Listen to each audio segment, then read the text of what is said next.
Well, hello everyone, this is Will from the Will of Gaming, and today we are playing Donkey Kong Country, the original one, for 1994, for Super Nintendo. This is going to be my first live walkthrough. I mean, I've tried this before, but it was always an issue or something. I literally beat the game this morning, recording everything, but then a friend needed to chat, and all of a sudden, the live chatting didn't work. I just said, well, I'll just put a commentary. But I realized, you know what? This game doesn't take me that long to beat. So yeah, let's get right to it. So we're gonna start a new file number 3, and it's gonna be just me, of course. And this whole entire time, look at this island. If you look at it, I never notice this, never notice it, but it's Donkey's face. Never noticed it. Out of all these years, I never noticed that was Donkey's face. Alright, anyways, so we're starting the first world, which is Congo Jungle. I'm going to be playing through the whole entire worlds of all 7 worlds here. And once I do that, you know, each video is going to represent a world. Some are going to be longer than others, some are not, but let's get started! So Congo Jungle is where we're going to start. We're going to start in Jungle Hijinks, and let's get started. I first played this game, I don't remember how old I was, but I remember that, around the time that I got my Super Nintendo, this game came out a little bit afterward. I remember I was living in New Mexico. It was in 1995. I asked my mom for a Sega Genesis for Christmas, right? And then my mother comes out of nowhere and she doesn't, I don't know. I didn't ask my mom. I asked Santa Claus. And I even did a project where I was working with Kid Pics. Do any of you guys remember Kid Pics? Kid Pics were great. Oh, you can't go back in the house. I already went in there. Alright. Well, if you guys remember Kid Pics. Oh, Lord. I'm not doing so good. Well, anyways, I created this thing with Kid Pics, and it was just like a letter to Santa. So I was able to show my mom. I don't remember exactly how I was able to show my mom, but I showed my mother this, and it was like amazing. But I guess she didn't hear the Sega part because she got me a Super Nintendo. And it was so funny because if my mom got me what I wanted, I probably would have had a completely different childhood. But honestly, I love Super Nintendo. My mom got me the Super Nintendo by accident, and I was so happy. It was the best mistake that she did. It was literally the best Christmas ever. My friends came over. They all had Sega Genesis. I was the only one with the Super Nintendo, and we were all playing and stuff. And like Donkey Kong, I think, came out that year, but I didn't get it, and they still had commercials for it. So I'm like, okay, I'm gonna get Donkey Kong. I think this is gonna be this is what I want. So I begged my mother for about like 4 weeks, like a month, and like she said, if you got good grades, you can get the game and whatever. So I got good grades, and I got the game. And I was so excited. I brought it to show and tell and everything. It was like the coolest freaking thing ever. I felt like such a badass, even though I was like the only kid in my class that had Donkey Kong Country. Nobody understood. Like, people were really into Mortal Kombat at the time. And I love Mortal Kombat a lot, but it wasn't, I don't know. I was more of a Donkey Kong guy. Like in that scene, Billy Madison, he's like, Mortal Kombat is a very great game, but I kind of like Donkey Kong better. He's like, Donkey Kong sucks. He's like, you suck. Well, I was a Donkey Kong kid. I absolutely loved Donkey Kong and preferred it over Mortal Kombat. Mortal Kombat got boring for me for a while because, you know, it's a fighting game, and if you're not really good at it or something like that, then you're like, okay, I'm done. You just don't want to see the same characters doing the same animations again. With Donkey Kong, it felt like it was a new level. There was a new challenge to it. And I just remember like Donkey Kong being like the first game that I actually like beat. Wait, no, that's a lie. I beat Super Mario Brothers. That was my game back in the day.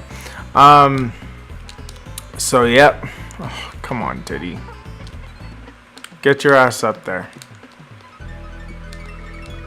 Alright, we're going down. But anyways, yeah, that was pretty much it in a nutshell. So now we're going to be working on our way to the third level. But yes, I absolutely love Donkey Kong Country, and I think I got it in 95. I don't remember if it was 94 or 95. I don't remember. I just know that I got it, and it was so cool. And then after I beat the first one, the second one was coming out. My friend got it for his birthday, and I freaking loved the hell out of Donkey Kong Country 2. It was my favorite because Diddy was my favorite character, and he was the main purpose, and the freaking commercial was epic to me, and I just loved everything about it. I was like on Super Nintendo for like the longest time, and it was the coolest thing though.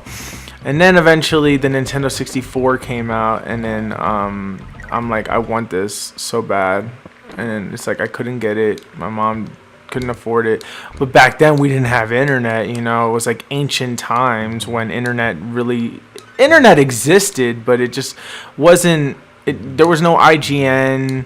There was no, really big gaming sites. At least I was looking at, because I was a kid. I didn't know where to look for games and stuff. So I just kind of did that. I kind of just did like just searching and. Well, no, not searching. Like Nintendo Power was my source of information, and I didn't know nothing about a Nintendo 64 or Ultra 64. But a neighbor of mine had it, and I saw it, and it had Mario 64 in a cartridge, and I wanted to play it so badly, but I didn't know who this neighbor was. My stepfather was just helping him out one day to like try to fix something. I don't know. It was like something wrong with like his heater or something like that. And I went up with him to like see it, and I saw this console, and then all of a sudden some of my other friends were getting a Nintendo 64, because people weren't getting consoles like that, because consoles were not cheap, so I don't know. So asking my mom after she just got me a Super Nintendo, my Super Nintendo was breaking because the plugs in the back wouldn't stay on, and it like snapped the thing, so I literally had to hold with my big toe my Super Nintendo to the wall to keep it playing with a pen and duct tape. That's what I had to do. And I was just like so freaking like mad. But what was so cool is that me and my friends, we would like literally borrow each other's games. I miss those days. And they would come over. I would go over to their house, and we would all be playing Super Nintendo or Sega Genesis. And it was such a really cool time. Because that was back when people went to each other's houses to play games where there was no online.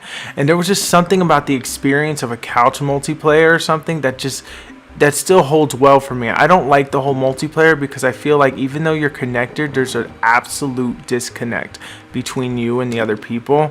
So it's like this whole internet's made you want, this whole internet age makes you want attention. Like, not attention, but like, connection. Like, you want a connection with a person. And so, and it's like, I have a lot of friends, but they're online, and they're like, they live in different states and countries and all these other things. So I'm like, what do I do in this situation? Like, whatever. So couch multiplayer is pretty much dead. So I kind of just gravitated to the single player experience. I'm not really much of a multiplayer kind of guy. I'm just more of like I like multiplayer. Don't get me wrong. I love multiplayer. But it's only to certain games. But it's like something that it doesn't hold my attention long enough. There's no story. I feel like I'm not really progressing. I feel like I'm constantly sucking, and there's just better people on the internet. And I'm just like, I can't do this. I can't do this. So yeah, like I like to play Mario Kart with friends and things like that. Mario Kart and Super Smash Brothers whenever somebody wants to play with me. Then that's cool. But then, not a lot of people want to play Super Smash Brothers. More people want to play Mario Kart. But I could understand, because Mario Kart, like, it comes simple. It's very simple. You're just pretty much just holding a button and to go forward. And it's, it's simple. It's easy, accessible. With Super Smash Brothers, you got to know how to get back on the stage, and a lot of people can't grasp that. So I'm just like, okay, I just have to learn to accept that not a lot of people will understand Super Smash Brothers. So, and the thing is that playing Super Smash Brothers online loses what made it so special on the GameCube when we played Melee. You just lose everything. But Yeah, it's just my thing. Whoa. I hate barrel sections of the game. I really do. They're not my friend. They're like so evil. Oh my god, you stupid bee. Oh, stupid bee. Alright, there we go. There we go. Now, we gotta see if I can get this. Can we get this? Can we get this? Oh, come on. This barrel section is not done yet. Oh. There we go. Finally. We're almost there. And we are done with that level. Barrel Cannon Canyon. So now we are on the final part of the level, which is the boss battle. Always ends with the boss battle. This boss is extremely easy. Just keep hitting them. There we go. That's number 3, I think. 4 and 5. And he's done. He's gone. He's out of there. Woo! Woo! Yeah. So, we finished the first level. Thank you guys so much for watching this episode. I hope that I was able to keep you entertained. In the next episode, we're going to be taking on the monkey mines. And let's see if we can do this as quickly as we possibly can. I'm no means a speedrunner. But I hope to see you guys in the next episode of The Will of Gaming. Bye-bye.